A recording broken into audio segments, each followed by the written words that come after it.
Now we will start with the most important and the most feared topic in networks, transients. Okay. So in order to understand or solve the problems in transients, we need to first understand what is the difference between transient response and a steady state response. Okay. So whenever a system is excited, that means it is given with a voltage or a current source, then the resultant output, it is going to be the sum of a transient response plus a steady state response. Okay. This is easily understood if you take a measuring instrument. If you take an ammeter, let us say, as soon as you switch on the supply, after you have given all the connections, you are switching on the supply, then what will happen to the pointer? Here there are readings, let us say. Okay, so these are all the readings. Now the pointer, initially it was at 0. As soon as you switch on the supply, what it is going to do, let us say 2 amperes is the current it is going to measure. Then what it will do, it will swing on beyond 2 amperes and then it will swing back and forth at 2 amperes and then finally it will settle down at 2 amperes. Okay. So now this swinging back and forth about its final value, that is the transient response. Okay. And what will happen to the transient response? Will it sustain forever?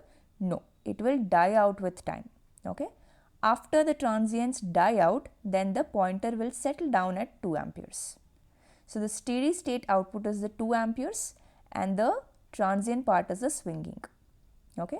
Because if you take, for example, the angle that the pointer is traveling, let us say it is given by theta, then theta of t, that means as a function of time, if you take, it will have a transient part which is the swinging plus the steady state part which is settling down at 2 amperes. Okay. So now this transients we want to analyze these transients. Okay. For which system we want to analyze? For an electrical circuit. And what is the order of the circuit? We are dealing first with the first order. So that means only one of L or C is present. Okay. There might be more number of inductors, 1 or 2 inductors, but if inductor is present, then capacitor will not be present. If capacitor is present, inductor will not be present. Only then it will form a first order system. Now why is this so important? Why the transient part is so important? Once again, you can get the understanding from this ammeter itself. Let us say the transient, the swinging back and forth, it is going on for a long time. It is taking too long to settle down at 2 amperes. Then it is not desirable, right? We want the transient to die out as soon as possible. Okay.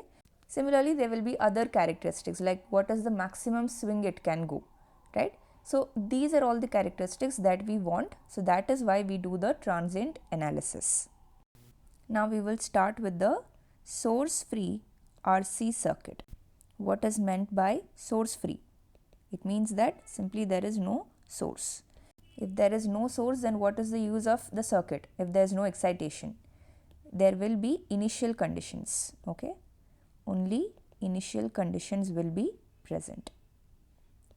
If you remember the Laplace domain that we have seen, the capacitor will have a voltage source if there is an initial voltage across it. Okay. So we will take the RC circuit. A capacitor is present which has an initial charge. Okay.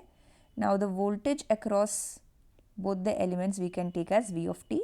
Let us take this capacitance as C and this resistance as R. Now if the current through the resistor you take as IR and the current through the capacitor you take as IC, then how will these both be related? IR plus IC is equal to 0 if you consider the node here. Okay. KCL at the node will give you IR plus IC is equal to 0. Then what will be IR? This is equal to the voltage across it divided by the resistance plus what will be the current through the capacitor? C dV by dt. Okay. Now you can apply the Laplace transform. So then what will you get? V of S by R plus C times S V of S minus V of T naught. Okay. So here we have, we will take the initial condition V of T naught, initial voltage across the capacitor. So now this is equal to 0. Okay. So now V of S, if we take out common, 1 by R plus SC is equal to V of T naught, CV of T naught. Okay.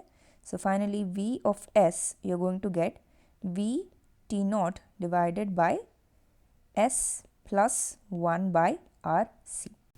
Now back, if you apply the inverse Laplace transform. Okay. So we will abbreviate the inverse Laplace transform as ILT and Laplace transform as LT. Okay. So if you apply the inverse Laplace transform, then you are going to get V of T is equal to V of T naught e to the power minus T by RC. Okay. So you can see that it is an exponentially decaying function. Okay. So that means it is going to have, initially it will have a V T naught value, and then it will start dropping exponentially towards 0. Okay. So this is the voltage and this is with respect to time. Now here what we have done, we have taken in terms of the time domain, and then we applied the Laplace transform, and then we applied once again the inverse Laplace transform. If you wish, you can just directly get the Laplace domain. Okay. So whatever circuit we have discussed for Laplace domain, you can do in the direct manner. Now one important term here is the time constant. So what is this time constant? We will see. This gives you a measure of the initial rate of decay. Okay.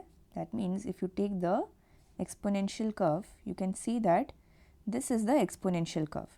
Now what will be the initial rate of decay? The slope at the initial point is nothing but the initial rate of decay.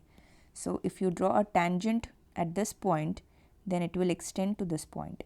Now this is the time curve and this is the voltage curve, right? Now this point here will be the time constant. Now the actual definition is, for an exponentially decaying curve, there is one definition of time constant. For an exponentially growing curve, there will be another definition. Okay. So for the exponentially decaying curve, what will be the expression? The time at which voltage falls to 36.8% of its initial value. So now we will see what is this value, what is the mathematical expression of tau. Time constant we represent with tau. Okay. So if you take the first definition, measure of the initial rate of decay.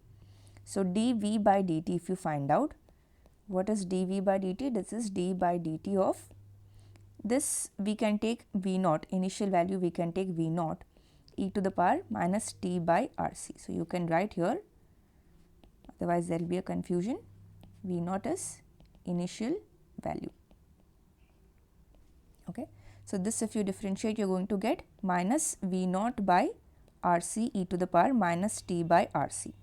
Now we want the initial rate of decay, that means dV by dt at t is equal to 0. What is this? Minus V naught by RC.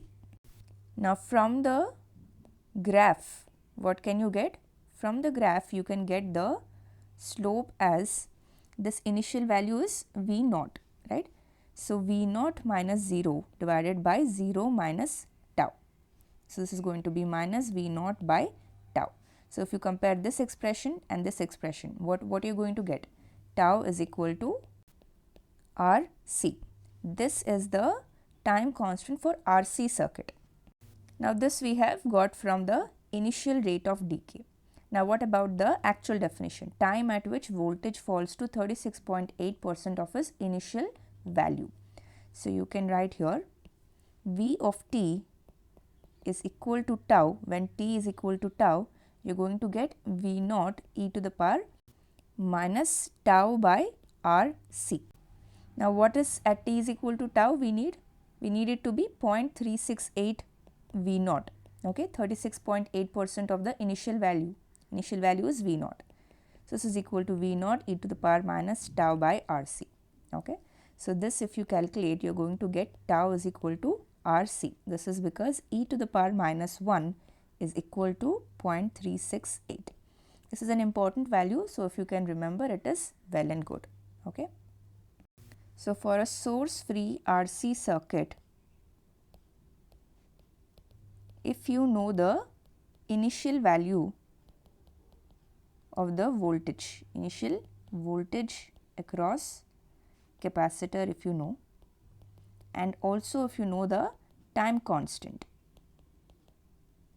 What is time constant?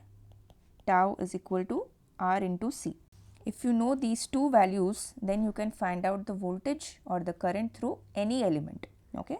So, we have seen a simple RC circuit. There is only one resistance and one capacitor. There might be more than one capacitor, more than one resistor, even if the circuit is a little complicated. If you know the initial voltage and the time constant, this is for the case of source free RC circuit, remember. Okay. So, then we will be able to find out the, first we will be able to find out the voltage across capacitor.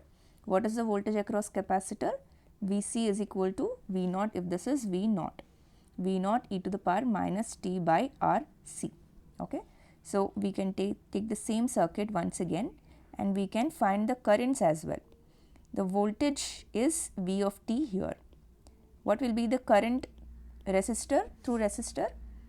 IR is equal to Vc by R, because this is the Vc. So, you are simply going to get V naught by R e to the power minus t by RC. And from here you can get the current through capacitor as well. IC is equal to minus R. So, minus V naught by R e to the power minus t by RC. Okay. So, basically you can characterize the circuit once you know these two values. Next we will deal with the source free RL circuit. So, here we will need to know the initial value of current flowing through the inductor. Okay. So, we will discuss this, it will become more clear to you. So, we have an inductor and there is a resistor. Okay. So, now this is R and this is L. Now, let the initial current be I naught, okay, or I at t naught you can take. So, now how can you write the equation for this? You can apply the KVL here. See, in the previous case, why did we apply KCL? Because there I is equal to C dV by dt. Okay. So, we express in terms of current so that we will get in terms of this differential equation. Here V is equal to L di by dt. Okay. So, if we express in terms of voltage, then with voltage you will get di by dt. Otherwise, you will get an integral. In that way also you can do. Okay, but this is simpler. So, now this inductor, it will act like a current source. Okay. So, now the current if you take to be flowing out like this. Okay. Now, what will be the voltage here? This will be VR. Now, the voltage across inductor, you can take the positive polarity here, negative here, because the current is flowing, current if you take it as flowing through the positive polarity, then you can write as VL is equal to L di by dt. But if you are taking here positive terminal polarity, then also no problem, you just have to include the negative sign. Okay. So, if you apply KVL here, what will be the KVL? VL plus VR is equal to 0. Okay. So, if you take in the clockwise sense, this is also first positive is being encountered, here also first positive is being encountered. So, both of them will be positive. Now, VL is L di by dt and VR is I into R. Okay. So, we got in terms of the current. Now, if you apply the Laplace transform, then what you are going to get? You are going to get S times I of S minus the initial value of current plus I of S into R. This is equal to 0. Okay. So, if you get I of S on one side, then what you are going to get here? I naught divided by S plus R by L. Okay. So, now if you apply the inverse Laplace transform, then you are going to get I of t is equal to I naught e to the power minus R t by L. Okay. So, this is the expression for current. Now, what about the time constant? The time constant you can find out in the similar way just like we found in the RC circuit. But here one short form that I will tell you, here the exponential term is minus RT by L. Okay. So, this you can write as e to the power minus t by L by R. Okay. So, now whatever is occurring at this denominator, that will be simply the time constant. Okay. So, basically time constant is nothing but a value of time only. Okay. And that value of time should have the units of time, and that is what we are using here. That is the concept. See, this exponential should always have a unitless power. So, if time is in the numerator, then seconds is in the numerator. In the denominator also there should be seconds, so that the entire power is dimensionless. Okay. So, this is a basic high school concept. You can remember it. Tau is equal to L by R. Even in the case of the RC circuit, what did we get? Minus T by RC. So, in the denominator you have RC. So, you can simply write as tau is equal to RC. Okay. So, we will take the source free RC circuit on one side and the source free RL circuit on the other side. Okay. So, here what did we need to know? We needed to know the initial value of voltage across capacitor. This is initial voltage across capacitor. And what is the initial value that we need to know here? Here we need to know the initial current across the inductor, through the inductor.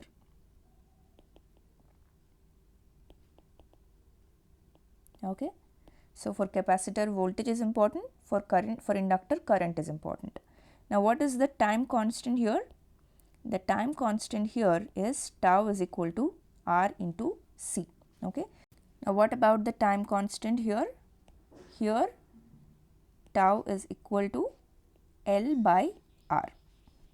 So, now here the voltage across capacitor Vc of t, this is given by the initial value, which is V0, into e to the power minus t by tau. Okay, time constant. And what about the current? Here we need current. Current through inductor, this is given by I of t is equal to I naught e to the power minus t by tau. So, you can write L here to indicate that it is the current through the inductor.